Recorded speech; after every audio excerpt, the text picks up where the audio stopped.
Hi everyone, welcome back. Or I guess maybe you should be welcoming me back instead. That might make a little bit more sense. I think at the end of the last video, I said that I was about to start my spring semester. I went through the whole semester and then did a whole summer semester without doing anything with this channel. So I am sorry. School's busy, and making videos takes a fair amount of time, even if mine are pretty clearly just rambling, like I don't write scripts. But on top of that, I also am just not reading as much this year as I did last year because school is really ramping up in intensity. I don't see that changing. I think starting, next week or so in September, I'm probably going to be busy until April graduation. So unfortunately, don't expect a whole lot more after this video, but I have a week off right now, and I wanted to make something. So also so grateful that I was gaining subscribers while doing nothing for 7 months. Not like a ton or anything like that, but it's wild to me that videos can kind of sustain themselves and people keep subscribing and I guess waiting for more and waiting a long time. So welcome new people, and sorry that it takes me so long. It's probably going to stay that way for a while, but I will jump back on here when I can. I need to talk about a book that I read months ago now. I need to get a video out about it because it consumed so much of my life. It's consumed an embarrassing amount of my thoughts, even since I finished it back in October. At this point, I'm starting to forget things about it, so now is the time. I read Infinite Jest. It took me longer than it probably should have. I mean, it's obviously a big brick, but it took me 5 months because I wasn't being super intense and balancing that with school as well. When I say I need to make a video about it, I don't even know that I would recommend it, but there's enough going on with this book that I think warrants starting a discussion. When I was reading this, I was like, I enjoy this for what it is. And I got to the end, and I have to admit, when I wrapped up the last page, I was like, that's ridiculous. I think I hate books now. With a little bit of breathing room a couple weeks later, I was like, no, okay, that was an experience. I think I enjoyed that. And it snowballed from there. It's been on my mind intermittently since October when I finished. I've listened to podcasts discussing it, read what people online have to say about it. It is kind of a big, messy book, but I think that lends itself to at least talking about it, and not necessarily coming away loving or hating it. Maybe a little bit of both of those emotions. So Infinite Jest is, I believe, the first fiction novel by David Foster Wallace. He was a writer who was popular in about the 90s. He gets kind of lumped in with other postmodern writers like Don DeLillo and Thomas Pynchon, which I haven't read any of that, but just that kind of era of postmodern writing, I guess. And if the word postmodernism doesn't mean anything to you, I almost don't want to go down that rabbit hole. You're just going to find a lot of confusion and maybe some pain. Before I do start talking about Infinite Jest, I reserve the right to spoil anything I want to. I really am not going to dive too deeply into what happens in this book, really, but in talking about the structure as well as the ending, I think there's certain elements of how it's laid out that just knowing about that kind of spoils the experience a little bit. So I'm not going to say explicitly this happens, but when I start talking about the way this book is arranged, having that spoiled for yourself can almost, be a different kind of spoiler. So just heads up about that. I guess I'll really get into the book now. Infinite Jest.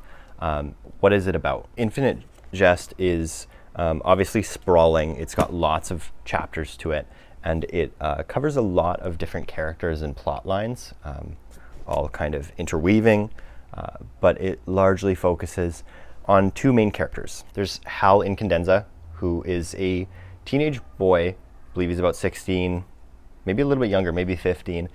He is attending Enfield Tennis Academy, which is an elite tennis academy for kids who are, on track to become professionals. The academy was started by his father, who was a very strange man, apparently died by suicide as far as the investigations could tell. And the book does cover a lot of the dynamics of Hal's family. It is a very strange fictional family. The book also follows Don Gately. I believe he's early 20s, very large man, out of prison for murder, was addicted to opiates, and he is working at Ennet House Addictions Recovery House. But he's working at this addictions recovery house, and it follows just his interactions with other characters at the halfway house who are struggling with their own addictions. Both of these plot lines, with the really high-end tennis academy with very wealthy and very talented kids, as well as the Ennet House Addictions House, they both take place in kind of a near future. It's kind of science fiction-y, but it's not too futuristic. It just doesn't specify what year it is. Mexico, USA, and Canada have formed one giant North American nation, and years of time are subsidized by companies. There's year of the Whopper, year of the Tux medicated pad, year of the trial-sized Dove bar. You get the idea. In this near future, technology has advanced from the point that the book was written, which was in the 90s, and so the general public is very engaged with and enamored by video entertainment in the form of video cartridges. Now, we don't use video cartridges anymore.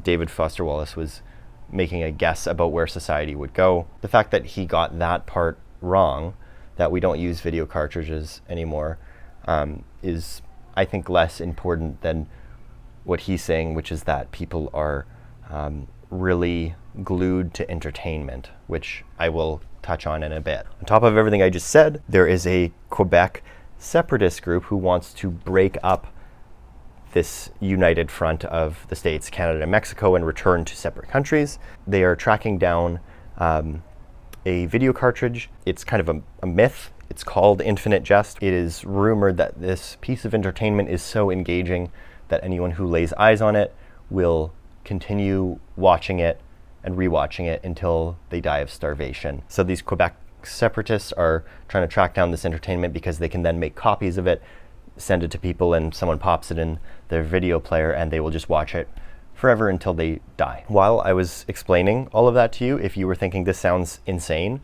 it is a wacky book. The very strange thing is that despite all these interweaving threads and weird elements of this sci-fi kind of universe, this book's not about the plot. What is it about?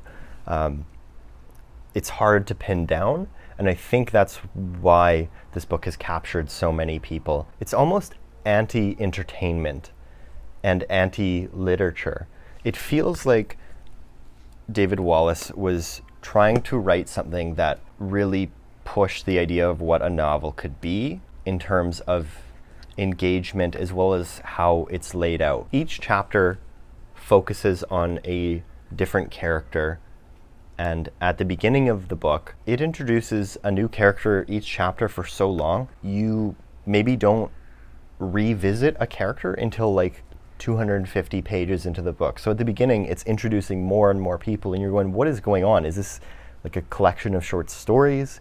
Like, is any of this going to come together? And sometimes the sections are narrated in different ways. So it'll be narrated covering a character, and then it'll jump to like he'll be using like a dialect as if a character is explaining what's going on, but it'll be written in some kind of weird accent or something, and it takes a second for your brain to kind of get used to what's being said there. The vocabulary I thought was challenging and esoteric. He uses a lot of weird words, and actually like I would read this with my phone next to me, Googling words for definitions if I needed them, which if I read this in the 90s when you couldn't do that and you had to check a dictionary, I think I would have lost my mind. But some words I would Google and it would just be like a word that he invented and he basically just mashed two other words together, and like the word would only show up in this book and nowhere else. Like it would be the top Google hit. David Wallace uses a lot of run-on sentences. A paragraph will just be one sentence, or even a page will just be one big run-on sentence. And on top of that,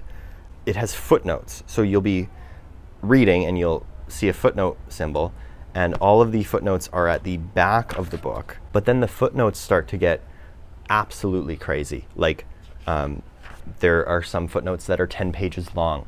So you'll be reading about something and you'll see the footnote, you jump to the back of the book, which you need a separate bookmark for. You just need 2 bookmarks for this book. And the footnote will be 10 to 15 pages explaining a separate event in that character's life. So it'll be a completely different scene. I think the idea is that you're supposed to be reading the front of the book, and then when the footnote comes up, read it and engage with it and then jump back, but it's very disorienting. On top of that, sometimes the footnotes have footnotes and you have to jump even further back, and there will be footnotes for the footnotes which are referring to the main text of the book. Why would anyone do this? Why would someone write a book like this? That's what I mean when I say it's in some ways anti-literature and anti-entertainment. It can feel like a slog, even though you do always kind of get the sense that you're engaging with something that is intentional. It's like, okay, David Wallace is getting at something with this book, but it is a battle to get through. On top of being long, it's not easy to get through pages. So if it's 1,000 pages, reading 20 pages in a day, that's like more than enough for me personally. And that takes a while to get through this book then. I have ideas of what this book is really about. They are informed by what other people have said as well as what David Wallace has said in interviews, separately from this book, because I do think that a lot of the philosophy behind this novel is just his philosophy on life. There's certain parts of other things he's written that are kind of reflected in this as well. The book is about addiction, which is evidenced by Don Gately's story at the recovery house. But that is compared and contrasted to the tennis academy, which is in some ways a different kind of addiction. Kids are working towards what they perceive as success, which is going to be fame and money for the ability to play tennis all the time.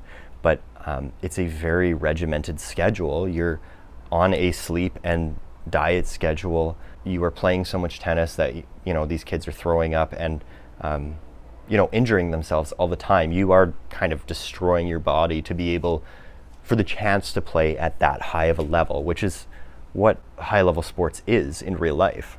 I think in some ways what David Wallace is doing is comparing the addiction to drugs, which is a complete and utter devotion of your soul to one thing that is ultimately harming you, to tennis, which is like this tennis academy. They are devoting themselves to one thing. In the broader societal perspective, people would say it's not harming you. You're working towards something that is greatness. You're working towards being the best at this sport.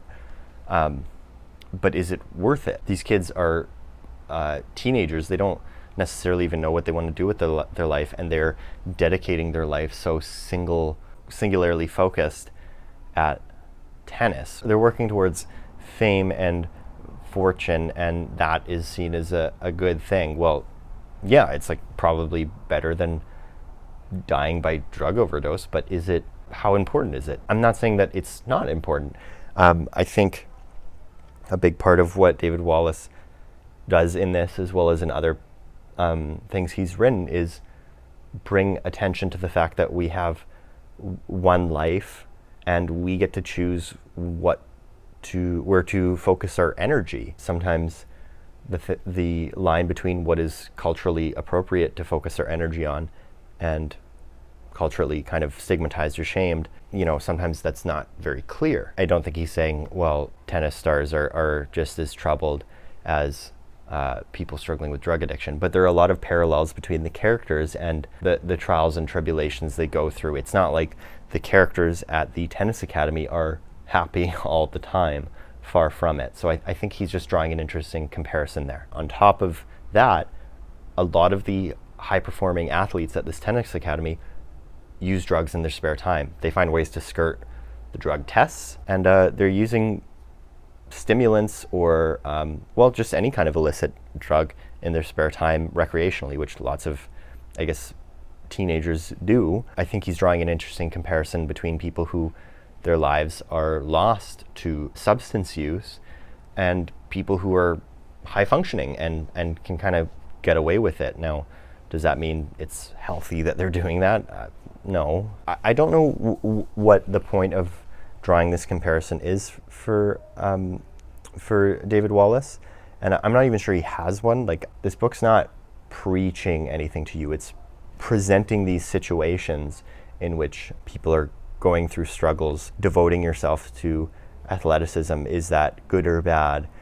Is drug use good or bad? Does it depend if you're entrenched in addiction?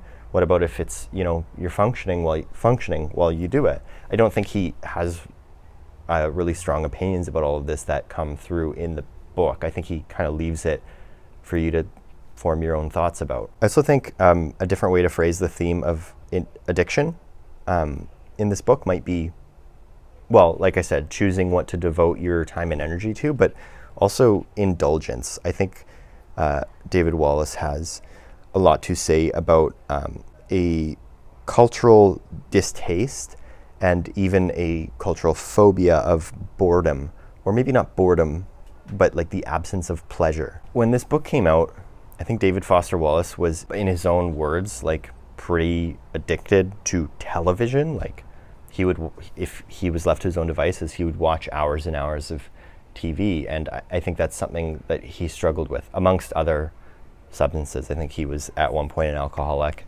and maybe used other things. I don't know. But he has a lot to say about the ramping up of grabbing your attention, and just the stimulus we expose ourselves to. And in many ways, this book is pretty shockingly prescient. He talks about how there are video cartridge services which will send cartridges straight to your door, and then they also do these like digital pulses straight to your TV, so you can have endless entertainment all the time.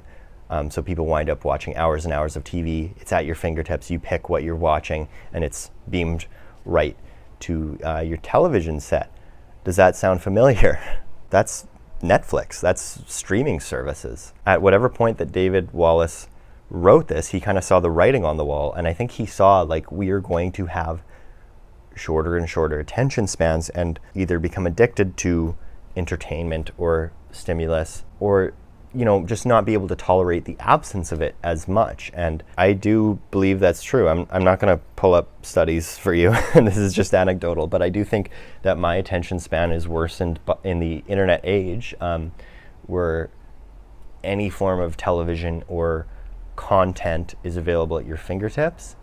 And I think a lot of people could say the same. I feel like a lot of people in my generation say, well, I don't have the attention span to read books anymore.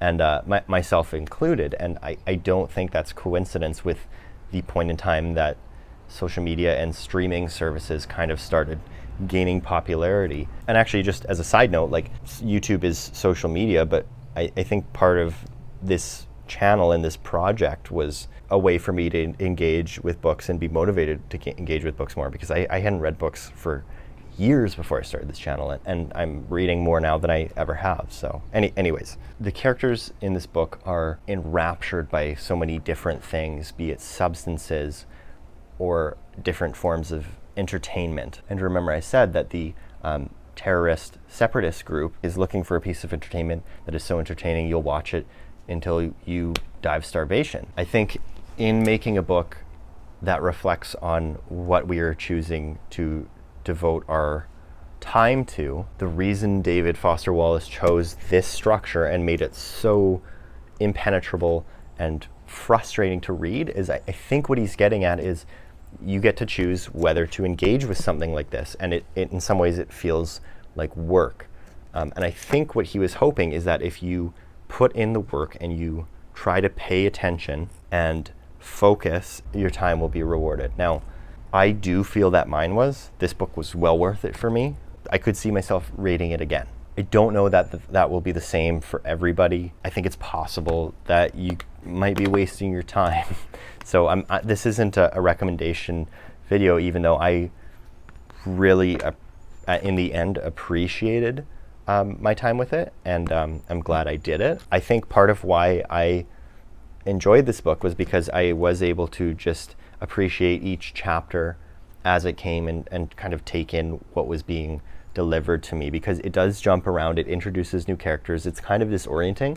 At the start of the book, to me, it felt like a series of short stories, and pretty much all of the characters and environments introduced were entertaining or interesting in some way. So the fact that the plot was kind of impenetrable, like where's this going, it really didn't bother me at first, because I was having a good time engaging with something challenging. And really, David Foster Wallace writes these very interesting, quirky, funny characters. So the fact that a new chapter would start with more weirdness, it didn't bother me. It felt like a bunch of short stories. If you are a plot driven reader, I think the start of this book would be really annoying. I've heard people say, try to get 250 pages through. And I do think on some level that's true, which is a big ask. That's like a novel, 250 pages.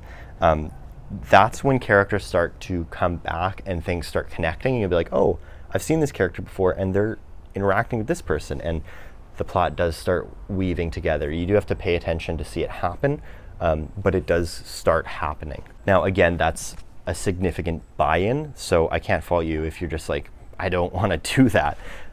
Fair enough. And I think Wallace knew writing this that there'd be a lot of people who like just don't want to do it. This is the part of the video where I start kind of spoiling things related to the ending. I'm not going to say what happens, but the structure of this book, I really start kind of chatting about it more. So just as a warning, if anything in this video so far sounds interesting to you, I would encourage you to check it out. I think it's worth it. I think you'll find out pretty quickly whether you can tolerate it, because the style of writing it's pretty unique, and I think it's pretty uniquely tolerable or intolerable for each person. So, if you're 50 pages in and you're like, oh God, I can't do this, you're probably right. It doesn't get easier in terms of the writing style. The ending. Like I said, around 250 pages in, plot threads start coming together. And I really thought that reading, we're learning more about these characters, they're intersecting. I thought there would be some big culmination where everything like really fit like a puzzle and you'd go, that didn't happen. Not really. Remember when I said this was in some ways anti-entertainment and anti-literature? The most significant plot points of the book happen outside the frame of the book. What does that mean? Good question. It's a frame narrative, so the first chapter is actually the conclusion of the story of these characters. And then it jumps back, it jumps all over the place, and then you get to the end and it just kind of ends. And if you think about the book as if, okay, frame narrative, so this is the conclusion, things happen in here, and then, the conclusions over here, the most significant plot points in the book happen in here, outside of the book. I don't know if that makes sense, but basically it's talking about all these things that you think are going to come together over here that will make sense to the frame narrative, and it doesn't happen. To me, it was always clear that it was a frame narrative. So in the first chapter, Hal Incandenza has clearly gone through some experience, and it's hinted at like what's going on for him. And then the next time we see him, he's way different. I'm like, oh, we're going to find out why he's like this in the first chapter. And we don't. So that's what I mean by like, it never really explains how we got to that conclusion that's introduced in the frame narrative. I wound up reading explanations and like the most agreed upon theories by big fans of this book online. And I was like, oh, that's really cool what Wallace was doing with this. He kind of hints at certain things throughout the book, and you can piece together on your own what happens and why the book concludes the way it does in the first chapter. It is possible to do that. If I didn't have access to the internet and I was someone reading in the 90s, I never would have got it, because as of right now, I'm not immediately rereading the whole book. Wallace is really challenging you. So the book ends, you're like, what happened? And I think he wants you to reread it at least once to engage with it on a deeper level now that you kind of know what's going on.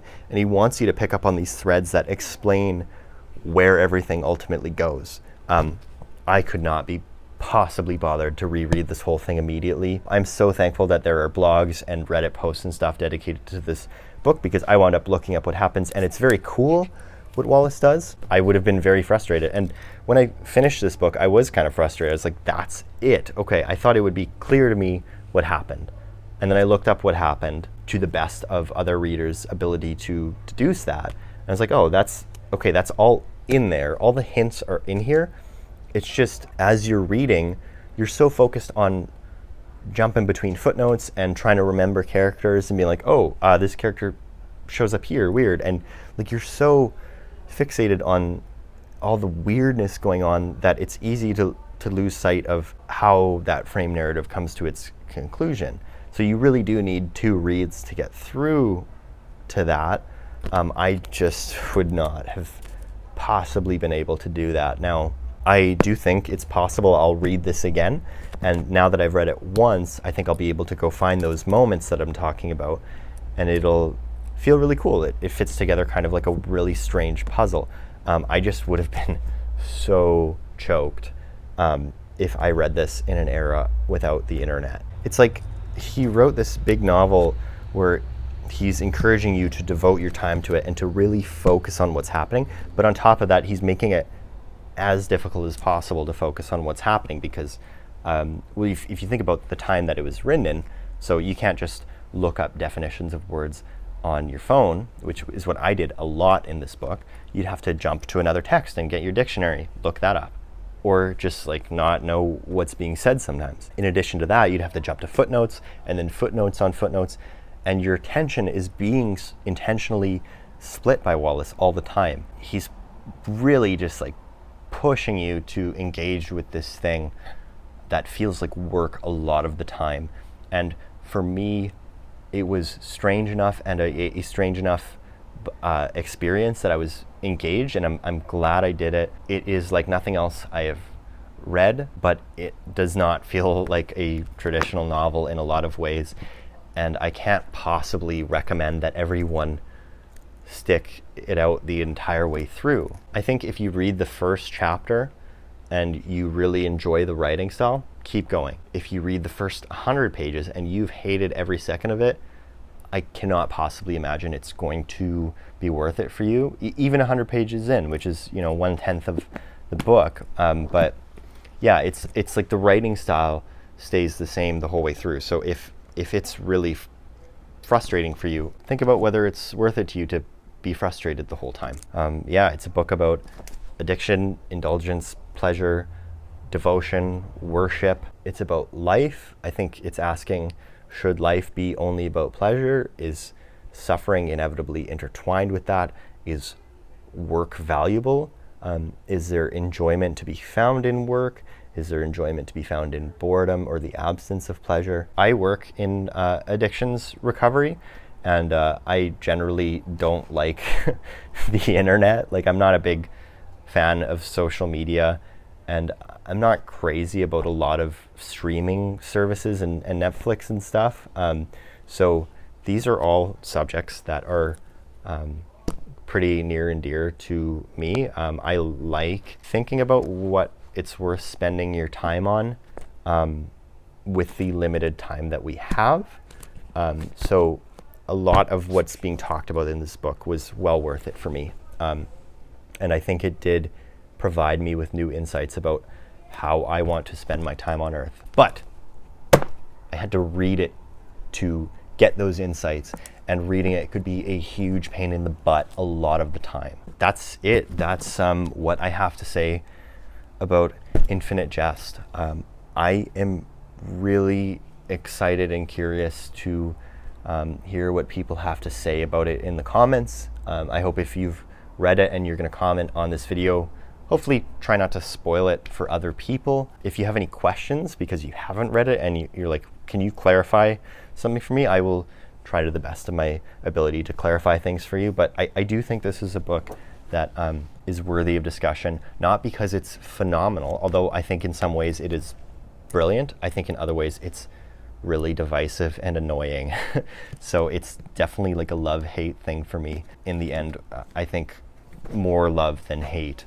But yeah, thank you very much for watching and sticking this out. I hope to get at least one more video out before going back into my little hidey hole of focusing on school, but I can't promise anything. But this channel's not abandoned. I will come back to it. So thank you for watching, everybody. I will see you again when I see you.